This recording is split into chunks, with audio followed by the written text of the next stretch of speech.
I will call the Cookeville City Council meeting for Thursday, June 15th to order. May I have a roll call, please? Councilman Baji. Here.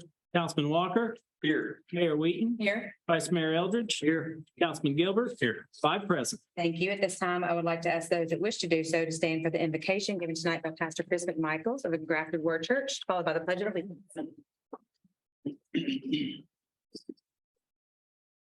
Father, we thank you for our great city. I thank you, Father, for our council members and our other city leaders. We pray for your wisdom upon them as they steer and guide and make decisions for the betterment of our city. Bless this meeting tonight, Father. We thank you for keeping our city safe. In Jesus' name, amen. I pledge allegiance to the flag of the United States of America and to the republic for which it stands, one nation, under God, indivisible, with liberty and justice for all. Thank you, Pastor.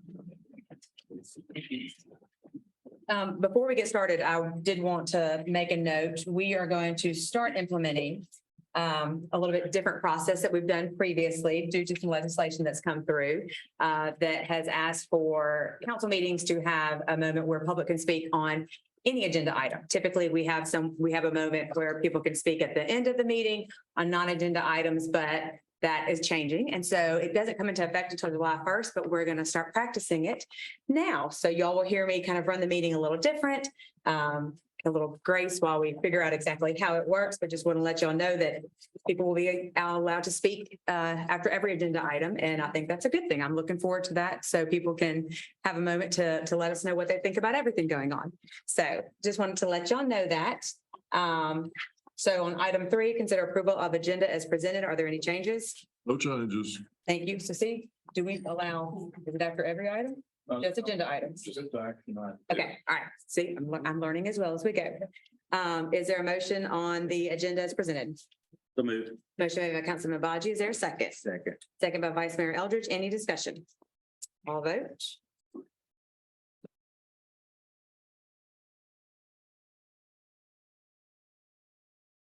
All votes correct. 5 yes, motion carries. Thank you. 4A, consider appointments of the city attorney for a 2-year term. Mr. Mills.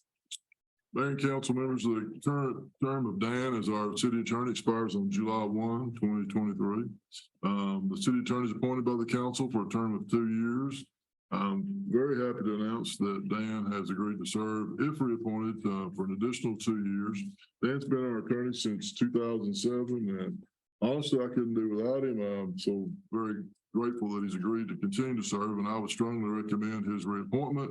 And this would include his firm of Moore, Rader, Fitzpatrick, and York serve in his absence, which is also very beneficial to us. So the term, if he's reappointed, would expire in 2025. Thank you. Is there a motion? So moved. Motion made by Councilman Gilbert and seconded by Councilman Baji. Any discussion? All right, all vote.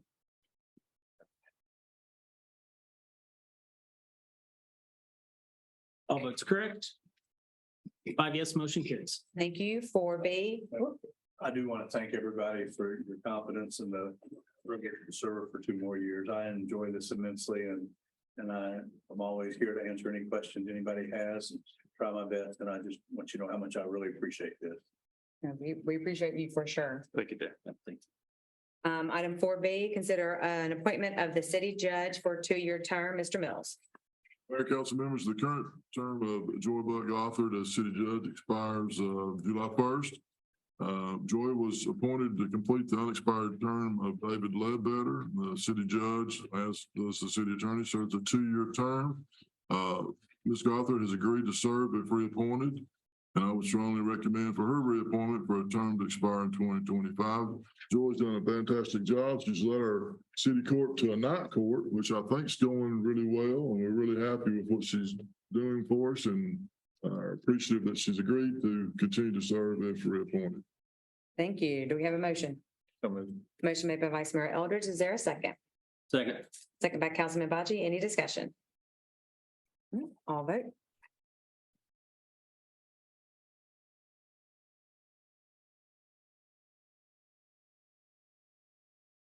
All votes correct. 5 yes, motion carries. Thank you. 4C, consider an appointment of a special judge to serve in the absence of the city judge, Mr. Mills.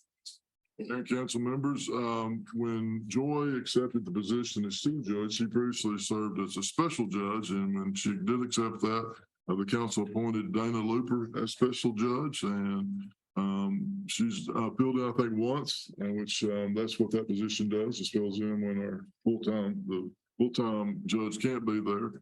This would appoint her. We appoint her to a 2-year full term. She's doing a fine job as far as I can tell with one hearing, but I recommend for the a reappointment of Dana Looper, special judge, to serve in the absence of Judge Gothard for a term to expire on July 1st, 2025. All right, do we have a motion? So moved. Motion made by Vice Mayor Eldridge. Is there a second? Second. Second by Councilman Gilbert. Any discussion? All vote.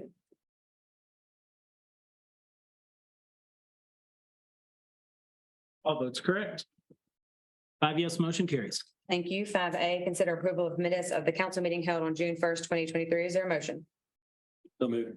Motion made by Councilman Baji, seconded by Vice Mayor Eldridge. Any discussion? Okay, all vote.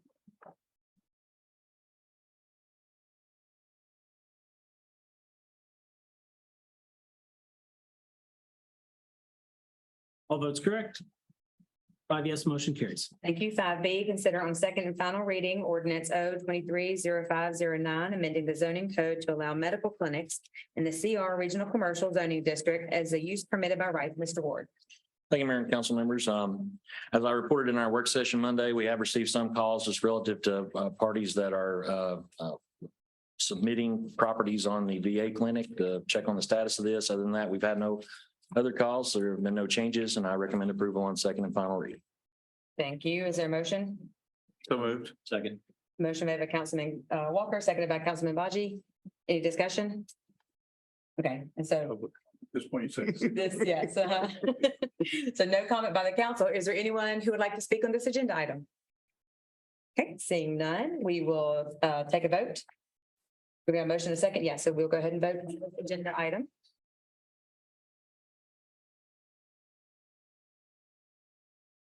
All votes correct.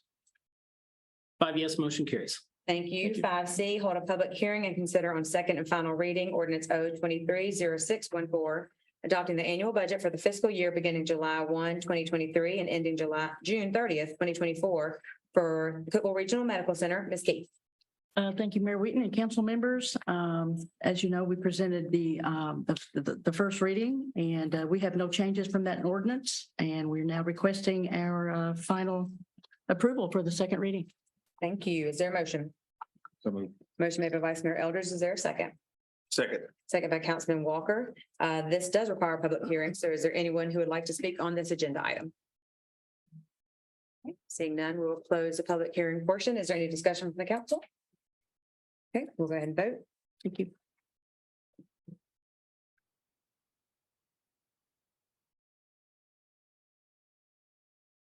All votes correct. 5 yes, motion carries. Thank you, Ms. Keefer. Thank you all for coming again tonight. Appreciate it. 5D, hold a public hearing and consider on second and final reading ordinance O-23-0611, providing a tax levy for the city of Cookeville, Tennessee for the fiscal year ended June 30, 2024, providing means for the collection of revenues and establishing the due dates and delinquency dates for property taxes. Ms. Emmel. Mayor and council members, this is second reading. We have made no changes to the ordinance since first reading. The budget or the ordinance does set the tax rate and includes a 10-cent tax increase. So the tax rate will be 92 cents per $100 of value. And as I said, we made no changes to the ordinance, and I would recommend your approval. Thank you. Is there a motion? So moved. Motion made by Councilman Walker. Is there a second? Second. Second by Vice Mayor Eldridge. We will open the public hearing portion for this agenda item. Is there anyone who'd like to speak on this? Okay, seeing none, we'll close the public hearing portion. Let's have a vote by the council.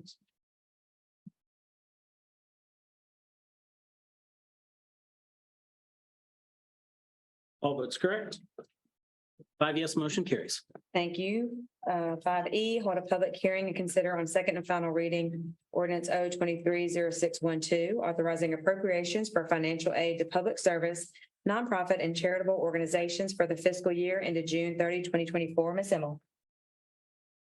Mayor and council members, this ordinance appropriates a total of $916,517 to 26 various organizations.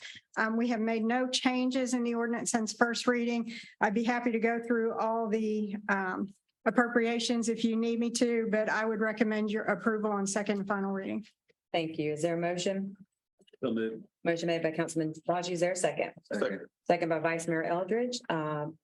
Public hearing portion for this agenda item. Is there anyone who'd like to speak on this? Okay, seeing none, we will close. Any discussion from council? Okay, go ahead and vote.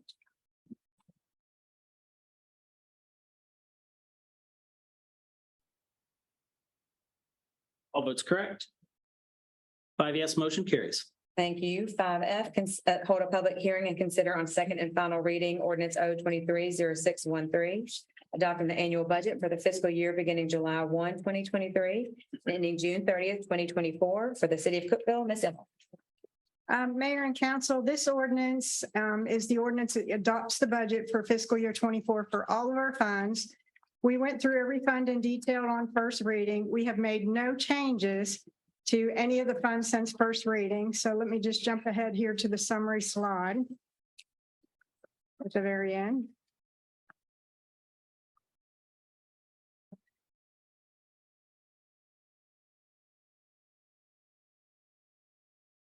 So the total appropriation in this ordinance appropriates for all of our funds, including utilities, a total of $162,270,653 in revenues, $31 million in bonds and note proceeds. That includes $20 million for general obligation bonds and $11 million for the SRF loan for the Water Quality Control Fund. This ordinance also appropriates proposed expenditures and expenses of $227,810,799. Again, that's for the entire city, all the funds and the utilities. I'd be happy to go back through any of the funds if you wanted to review any of them or have any questions, but I would recommend approval on second and final reading. Thank you. Is there a motion? So moved. Motion made by Vice Mayor Eldridge. Is there a second? Second by Councilman Bachi.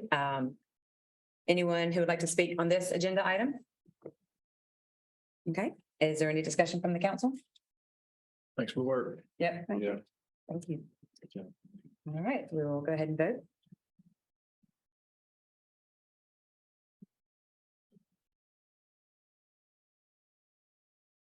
All votes correct. Five yes, motion carries. Thank you, Ms. Emmel. For the consent agenda, 6A, consider awarding bid for single phase pads. Yes, 6B, consider declaring a surplus of 2 Ford Explorers. 6C, consider awarding bids for water meters. And 6D, consider awarding bids for chemicals. Is there a motion on the consent agenda? Motion made by Vice Mayor Eldridge. Is there a second? Second. Second by Councilman Walker. Any discussion? Okay, we'll go ahead and vote.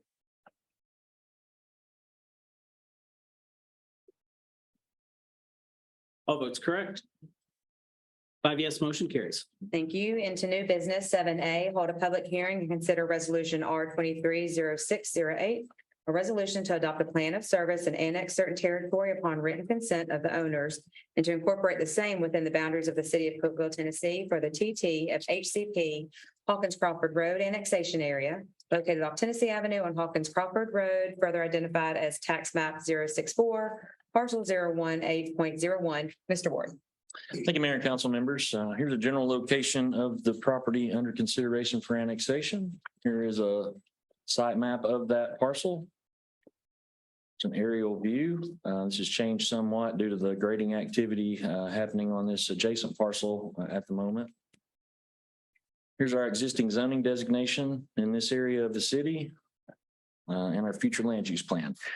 As council is aware from several previous resolution actions, the city of Cookeville received a petition to annex a certain property into the corporate limits of the city. For purposes of the annexation request, the area was identified as the TT of HCP Hawkins Crawford Road annexation area. The parcel consists of approximately 67 total acres, and the total annexation area, including street right-of-ways, consists of approximately 74 total acres. Resolution R230608 is the final step to incorporate this territory within the boundaries of the city of Cookeville by property owner consent and adopt a plan of services for the proposed annexation area. The property owner has indicated that the primary reason for requesting annexation is to increase the development potential of the property. The adjacent property located within the city limits, you can kind of see from this aerial view, this is the property under consideration. The adjacent property located within the corporate limits, which is currently being developed as the new Hyundai dealership, is under the same ownership. All required notices stipulated by Tennessee Code Annotated have been provided for the proposed annexation area. The Planning Commission has reviewed the annexation request and recommended approval of annexation and adoption of the following plan of services for the TT of HCP Hawkins Crawford Road annexation area. For police protection, patrolling, radio responses to calls, and other routine police services using present personnel and equipment will be provided upon effective date of the annexation. Fire protection by present personnel and equipment of the firefighting force within the limitations of available water supply and distances from existing hydrants, from existing fire stations will be provided upon the effective date of annexation. Water service will be provided to the annexation area by the city of Cookeville at city rates upon effective date of annexation. Sanitary sewer service is being extended to this property by the property owner as part of the development of the adjacent property. Connection to the existing sewer system will be at the expense of the property owner, developer, and service will be provided at city rates. Solid waste collection and disposal, the same regular refuse collection service now provided within the city limits shall be extended to the annexation area within 60 days after the effective date of annexation. For streets, emergency maintenance of streets will begin on effective date of annexation. Routine maintenance on the same basis as the present city will begin in the annexation area on the effective date of annexation. Reconstruction and resurfacing of streets, installation of storm drainage facilities, construction of curbs and gutters and other major improvements will be accomplished under the current policies of the city. Traffic signals, traffic signs, street marking, and other traffic control devices will be installed as the need is established by appropriate study and traffic standards. For inspection services, all inspection services now provided by the city, including building, plumbing, gas, housing, fire, et cetera, will begin on effective date of annexation. The planning and zoning jurisdiction of the city will extend to the annexed area on the effective date of annexation. City planning will therefore encompass the area. An ordinance establishing zoning for the area as CG General Commercial shall be adopted following approval of annexation. Recreational facilities, residents of the annexed area may use all existing recreational facilities on the effective date of annexation. The same standards and policies now used in the present city will be followed in expanding recreational programs and facilities in the enlarged city. For electric service, that will be for domestic, commercial, and industrial use will continue to be provided by Upper Cumberland Electric Membership Cooperative. The city of Cookeville will pay the cooperative for the provision of street lighting in the annexed area and will request that the cooperative provide it within 1 year after the effective date of annexation.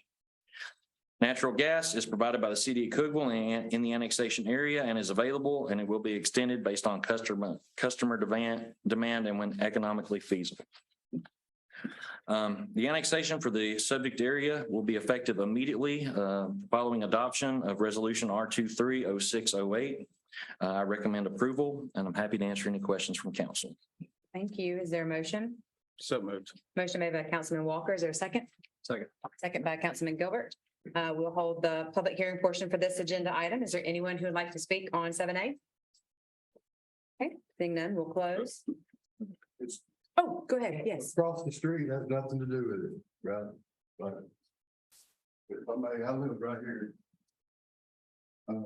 So that will not be affected at all. No, sir. It's the area that's being incorporated, if approved by council, is the area identified within blue on the screen in front of you. Thank you. Is there anyone else who'd like to comment? Okay, we'll go ahead and close the public hearing portion. Is there any discussion by the council? No? Okay, we'll go ahead and take A lot of services for 82 cents. That's.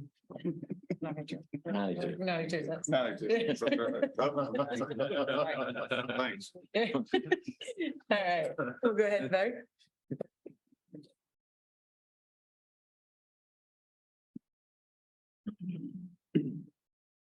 All votes correct. Five yes, motion carries. Thank you. 7B, hold a public hearing and consider on first reading ordinance O 23-0510 to establish zoning in the TT of HCP Hawkins Crawford Road area as CG General Commercial. Mr. Ward. Thank you, Mayor and council members. I have the same slides just for identification purposes. Section 203.6A of the zoning code stipulates that all territory that may be hereafter be annexed to the city of Cookeville shall be considered by the planning commission and assigned an appropriate zoning classification based on existing land use and long-range plans of the municipality. If a zoning classification is not assigned to the territory at the time of annexation, such territory shall be considered to be RS20 single-family residential until otherwise classified. Due to changes in annexation law, which provides for annexation by owner consent by resolution, an ordinance is necessary to establish zoning for the area. The plan of services recommended by the Planning Commission for the TT of HCP Hawkins Crawford Road annexation area stipulated the area to be zoned as CG General Commercial. Ordinance 0230510 would rezone the property from RS20 single family residential to CG General Commercial. I recommend approval of the ordinance. I'm happy to answer any questions. Thank you. Is there a motion? Motion made by Councilman Bajee. Is there a second? Second. Second by Vice Mayor Eldridge. Is there anyone who would like to speak on 7B? Seeing none, we'll close the public hearing portion. Is there any discussion by the council? Okay, go ahead and vote.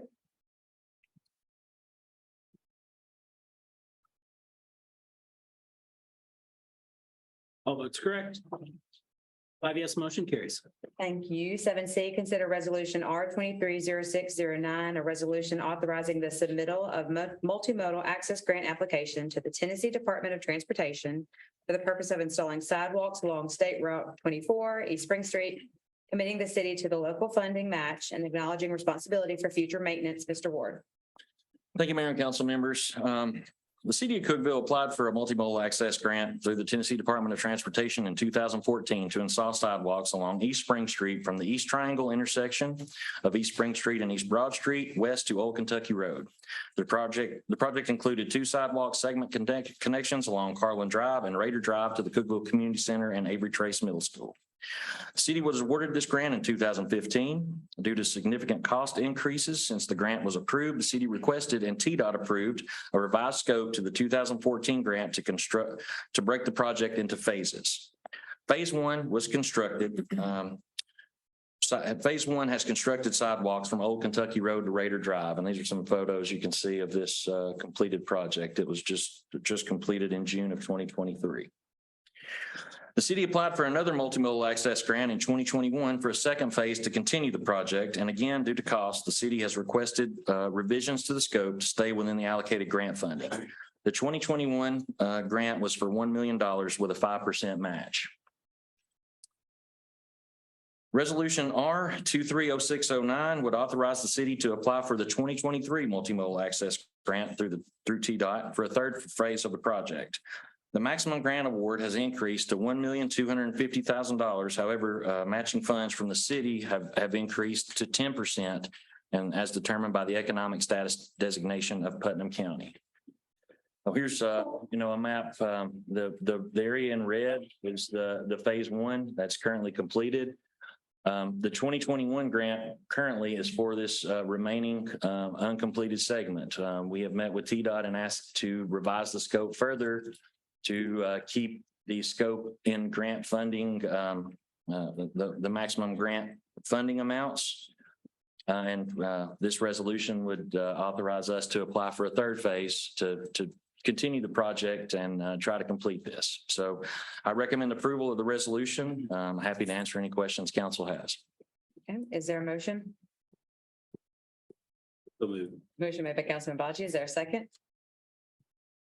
Second. Second by Councilman Gilbert. Is there anyone on the public who would like to speak on this agenda item? Okay, council discussion. I did have a question and forgive me if I forgot. So we apply for this resolution. We're asking for them to break it up into a third phase, correct? Is it? But that's not guaranteed. We have had discussions with TDOT about that. I mean, that would, I guess, be determined, as we submit the grant. We've not been awarded a grant for anything. This is just an application to apply. We've had several conversations with TDOT, and this is a common issue that they're having with these grants statewide. So that's, that's why they're willing to allow us to break it into phases. We had actually requested if they, the possibility of funding it at a higher rate, the 2021 grant, to try to, we're trying to reach the finish line on this project if we can carve a path to do that. But we still do have some unanswered questions. That's correct. They've not Yeah, officially approved that scope revision yet. This application commit us to going through with the project. If we submit the application, it would, right? So I guess we could just not submit by the July 18th deadline, depending on if we even have an answer on the scope revision at that time. And if they would not, I think they'll revise the scope to allow us to shorten the distance because there's not enough money in this 2021 grant to finish the sidewalk project, right? And our strategy from there forward would just be to continue to apply for grants when the next round of funding opportunity came by to try to finish the project if we weren't awarded. And the idea is our match for the next section is less than the buyout to get out of this.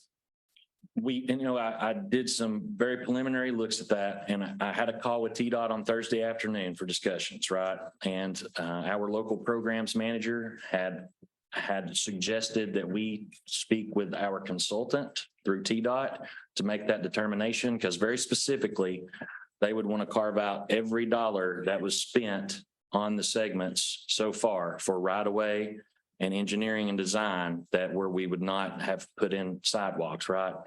And we estimated, it's difficult for me to go on the record and say that, but it was, 235,000, just given a rough 2/3 to 1/3 ratio is essentially what we've done. Order of magnitude. It's Yes. that 200,000, and that's about what we're looking at to match to get more. So Yeah, the current match we're authorized for is $50,000, and our intent is to keep the scope under that, whatever they have to revise the scope to. And this next match would be up to $125,000, and our intent would be to keep that underneath the scope wherever the sidewalk had to end to stay within the matching funds. So I guess my next question is, if they deny us the grant, would we be responsible for any costs that they have towards this? I don't think that we would abandon, as long as we're not formally abandoning the project, I would say no, right? So, and we would just be continuing, right? Unless we submit a letter from the mayor stating that we're abandoning the project, and that's what we were told that we would need to do if the city chose to walk away at this point. We just apply again in 24, apply again in 25. We don't want to do that. No, not And TDOT's been very, very good to work with us in the last couple of years. They've let us split this into phases. As John said, this has been a problem all across the state. It's skyrocketed everywhere.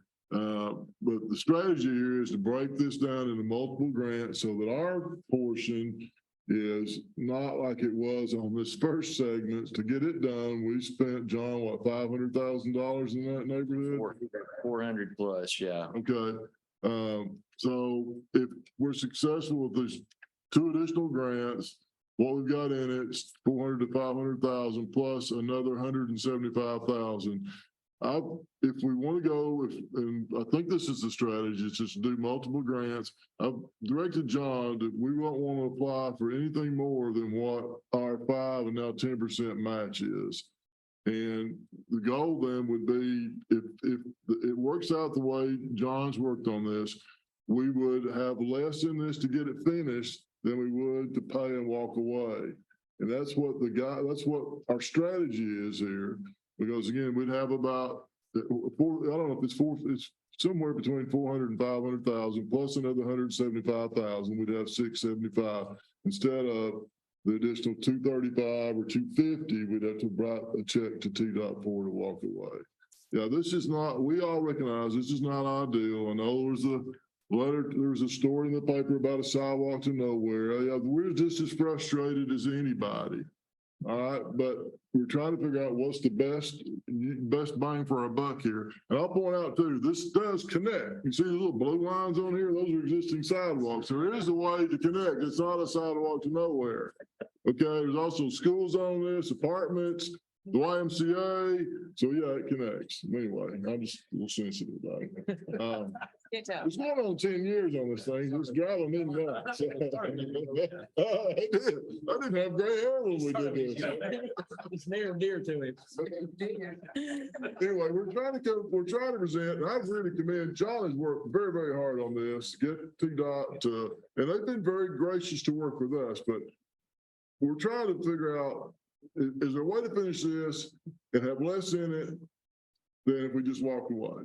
Yeah, and obviously the benefit of having, having sidewalks along this is going to be a great asset for Cookeville. So if we can get it done, I hope we can find a way to do it.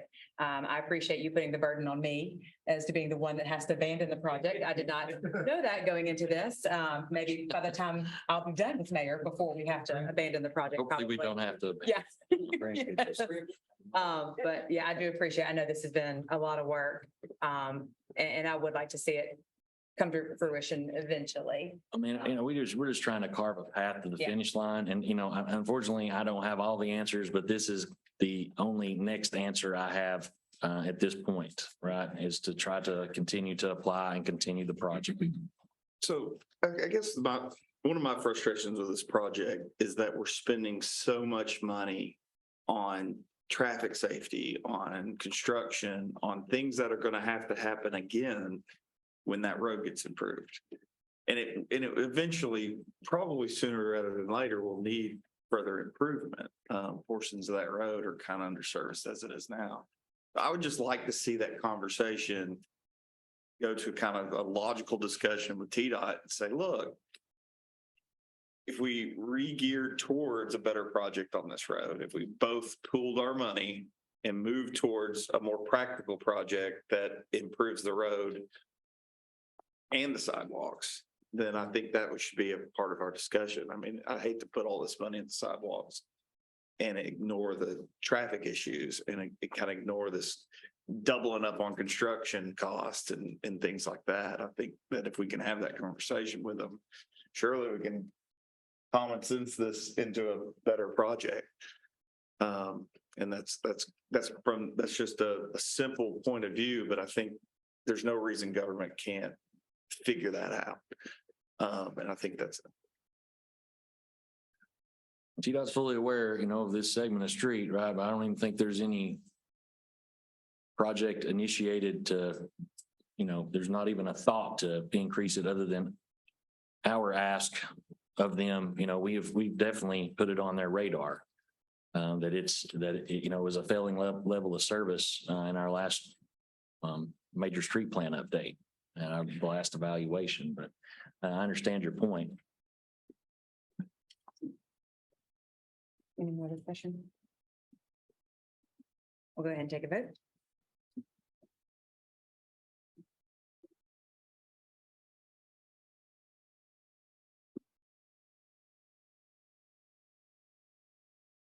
All votes correct.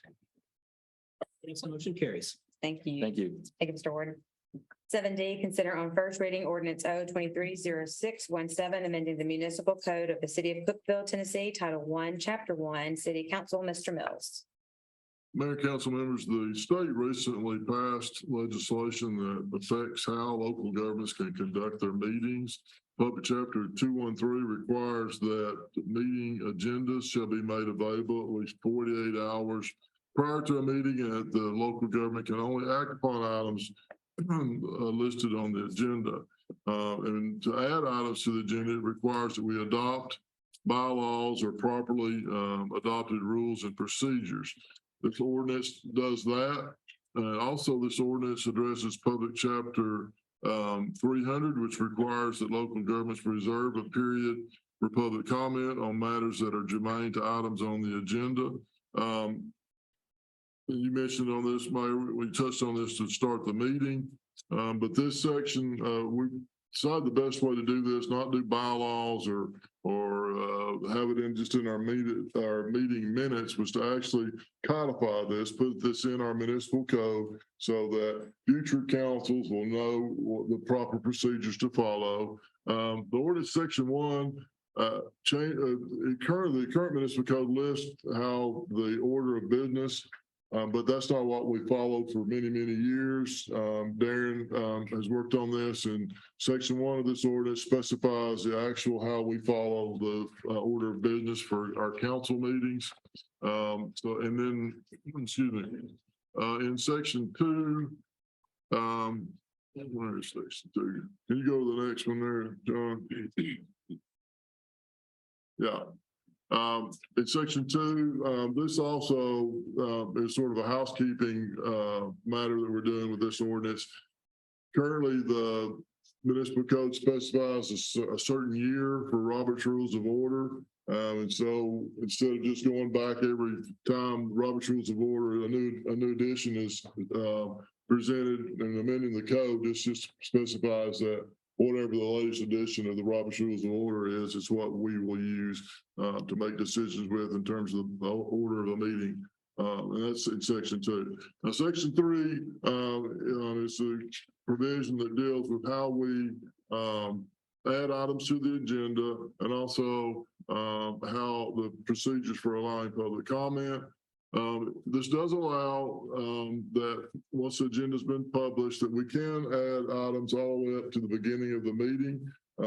Basically in emergency cases, it requires to add something would be a 2/3 vote of the council. And there are times when we have equipment repairs or other emergencies or a deadline for a grant that we need to add that to an agenda item. This specifies the procedure for doing that. It also specifies when a person can speak on agenda items, and it sets limitations for that. And that is 3 minutes is the max. A person can speak on an item on the agenda with a total, if we have multiple speakers, of no more than 30 minutes. And then finally, the last section in this ordinance provides that there are going to be occasions where we have a really hot topic item where we might want to let people speak for more than 30 minutes or an individual that's speaking for a group to exceed 3 minutes. So you can, with approval of the council, 2/3 vote, suspend those or change the rules for that particular meeting. But I believe these items do address the provisions in state law. It also allows us again to the new provisions in state law. It also allows us to do some housekeeping. And I would recommend your approval of ordinance 23-617. If you got any questions, I'll try to answer them. Thank you, Ms. Mills. Is there a motion? Motion made by Vice Mayor Eldridge. Is there a second? Second. Second by Councilman Baji. Is there anyone who wants to speak on this? That we're allowing you to speak on? Yes. No? Okay. Any discussion from the council? I certainly think it's great for the public. I think it will be a good change to our way of doing business here at the council, and it kind of makes it more available to the public to interact with us. So that can't be a bad thing. Yeah, I agree. I welcome and encourage the public to come to our meetings and to speak. And this allows for the opportunity to speak more often. And so, yeah, I'm glad that we're doing this. Else? Okay, go ahead and vote.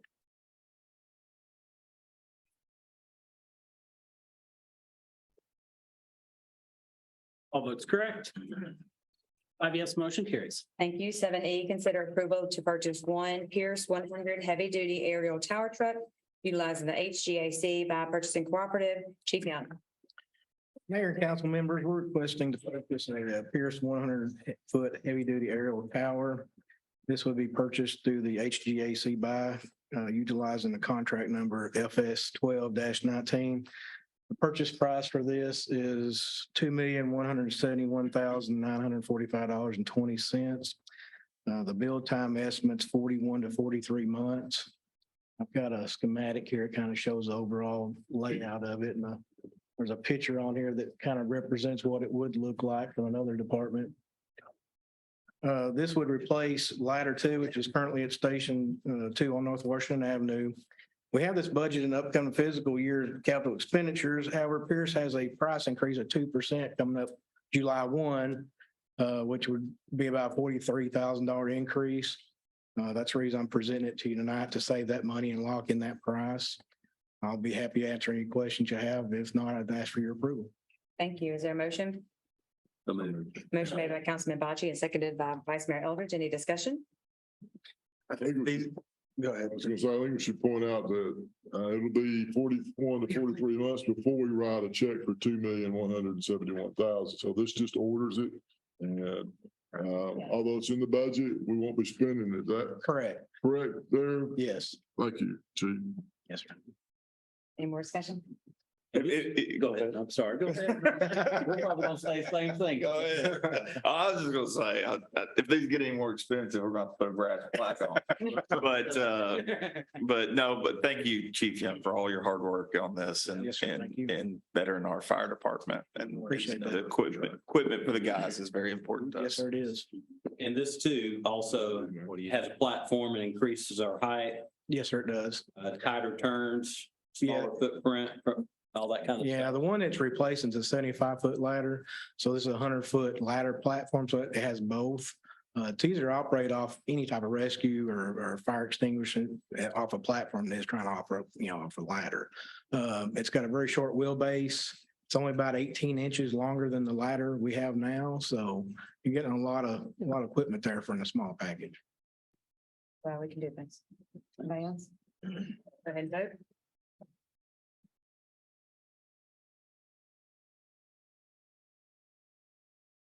All votes correct. 5 yes, motion carries.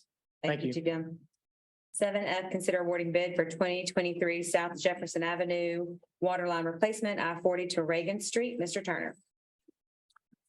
Mayor and members of the council, we started looking at this project several years ago when TDOT was talking about repaving this road. We've designed from the interstate to the courthouse, and we've got some easements and everything on this road ready to go to work. We've bid the project.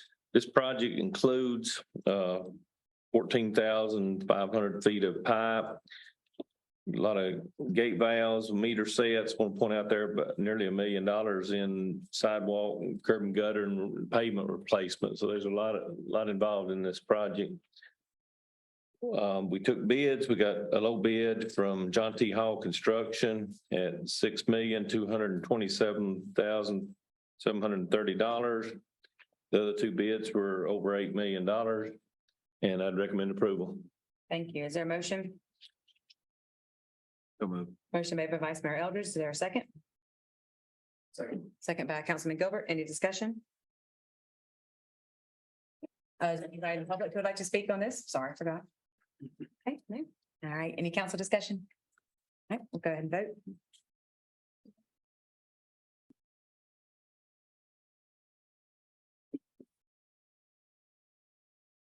All votes correct. 5 yes, motion carries. Thank you, Mr. Turner. Thank you. 7G, consider authorizing the city manager to enter into a master product and service agreement with Census USA for advanced metering infrastructure. Mr. Haney.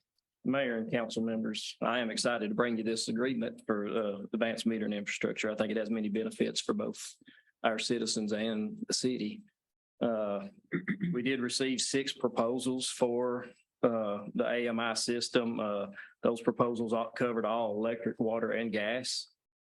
We had those evaluated by our engineering consultants, Allen and Hoschel, and Census USA was recommended as the best and most responsive bidder for Cookeville. This agreement is to implement and maintain the AMI system. It'll have 2 phases, a pilot or test phase, and then full deployment. I will note that, if we do the pilot phase, we are not required to move on with the full deployment if it's something that we see that we would, needs more work or anything like that, or we decide to go a different direction. But right now, from everything we've seen, and there's a lot of electric systems using this same system, it's one of the best ones that we see out there for all departments. The pilot phase will, like I said, will include all 3 utilities, and our plan right now is running about 6 months to get the equipment in. It does include the software, communication software, or communications infrastructure for the pilot phase, and all 3 utilities will then have the option for full deployment if they choose. Like I said, I think there's many benefits to this. Some of the advantages is automatic reading of the meters, ability to remotely turn on and off electric services, saves us a lot in equipment and personnel time. Outage management, which is a big benefit for both our citizens and the electric department. And leak detection, which reduces losses, voltage management, and ability to prepay are just some of those. Like I said, we see in these not only benefits, but substantial cost savings that it will allow us to implement. The cost for this pilot phase, which includes software, communications equipment, as I mentioned, project management and test meters, is $249,517. That would be split between electric, gas, and water. Like I said, we'll try to run that for about 6 months, see how it's working. Full deployment cost. Right now, the estimate's about 3 years to have it fully deployed. As you can imagine, the number of customers we have and getting the equipment and stuff in, it's going to be time consuming. For the electric department, and this includes purchasing all meters, meter equipment, installing those meters and everything, is $4,478,191. Gas department, $1,791,478, and then water department's $5,506,957. And then there's a project management, which is not to exceed. We don't expect it to reach that amount, but they give us a not to exceed of $756,240. Like I mentioned Monday, most electric systems are seeing a payback on this in about 7 to 8 years from cost savings. So we think it's a really good agreement we have and really good project that we want to move forward with, and I would recommend your approval. Thank you. Is there a motion? Motion made by Vice Mayor Eldridge. Is there a second? Second. Second by Councilman Baji. Any one in the public who would like to speak on this agenda item? Okay, any council discussion? Go ahead. I'll go ahead then. So I've got a question. So these meters and everything like that, we're in this testing phase. Are these going to be on new constructions now forward? Are we going to do some replacement? Or how are we going to get that? So initially in the pilot phase, we'll pick out a certain number of each type of meters. As you can imagine, all three departments have several different, both from residential to commercial and industrial meters. We'll pick out so many of those and just make sure that we get a good diversity of those and be able to check them, make sure that we're happy with those type meters. Yes, once we get past that pilot phase, our plan, as soon as we can start getting those meters in, as new construction, we would, use those, plug those, because they can still be read manually until we're up and running with it. So our intentions then is as soon as we can get these new meters in, started using them for all new construction. Does the project management portion of this, do they tell you, hey, this is where you should try and They've done a propagation study that shows sort of, the coverage area and what areas we want to look at to make sure we get good coverage for all of the customers and such. So we have that in a propagation study. So that's what we'll use as well. But yes, their project management it's pretty extensive as far as also working with us to integrate it in with our billing system, SEDC, and we have SCADA, and I know water department does as well. And it helps us integrate it in with that, make sure everything's working together. What's the 7-year payback? What's the shelf life of this package we're getting here? Well, and I know, and I know Barry's looked at, because electric's a little different than gas and water. Obviously we have electric there and on their meters and stuff, they have to use batteries. From my understanding, Barry can correct me if I'm wrong, I think about a 10-year on those batteries, and you may have to start changing those out. We look at least 10 years or more. What you got on this is they're hosting this software. So all the updates, they'll keep that updated for us. It's not like we have to go out and say, okay, we need a new update this year, next year. Okay. That's part of this agreement. They host that, so they take care of all those updates and all that. So we're looking for a pretty good shelf life on it. Okay. And that was only a question. Another comment is, I don't think the magnitude of this can be understated. Just with the labor it's going to save, with the trucks running the road, just the ripple effect of these savings is. Yes, if you look at where I listed advantage, there's so many that falls into those categories that gives us both savings. It gives us ability to monitor. It gives us the ability to watch losses. And also from the electric standpoint, and again, Barry and Amber can speak on the other two, but we can do it as far as watching loads and reducing our loads and saving costs on our power bill to TVA as well. Better service for less. Yes. Well done for finding it. Thanks. Thank you. Miles? Well, if I could, I want to commend Mr. Haney. This is something that we've talked about for more than a decade. And I thank him for all his hard work on this and actually seeing this come to fruition. We really think, it's going to be a great thing, in particular for the electric department. But again, he's worked very hard on this. I know he's tired of me bugging him about it, but he's done a fantastic job, and I just want to take the opportunity to thank him for it. Thank you. I'd like to call that. I mean, in the last few years, we've made huge changes in our electric payments, in our services, and now in our way we handle and conduct our meters and business. And I think that's a great lot to be shown on the entire city for their efforts on that. And you too. Thank you. Anybody else? Okay. All vote.